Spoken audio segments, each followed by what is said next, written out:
মানুষ এত নির্লজ্জ হয় কেন? মানুষ এত বেহায়া হয় কেন? বলেন মিয়া। জিন্দিগি মানেই মোবাইল, জিন্দিগি মানেই ফেসবুক, জীবন মানেই ইউটিউব, জীবন মানেই এই বড় মোবাইল। আমরা পৃথিবীতে আসছি শুধু এই মোবাইলের জন্য ভাই। রাত নাই, দিন নাই, সকাল নাই, দুপুর নাই। আহা, কেমনে বললে বুঝবে?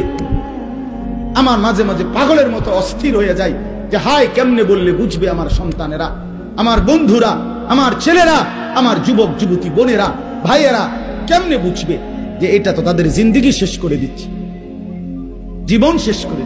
অভিভাবকের গাফলতি, সন্তানদের বেপরোয়া জিন্দেগি আমাদের দেশ, আমাদের সমাজ, আমাদের ইসলাম, আমাদের দ্বীন একেবারে শেষ করে দিচ্ছে। অভিভাবকও গাফেল, সবাই গাফেল, সবাই গাফেল। আল্লাহ আমাদেরকে মাফ করে দেন। এজন্য প্রিয় ভাই আমার, ফিরে আসেন।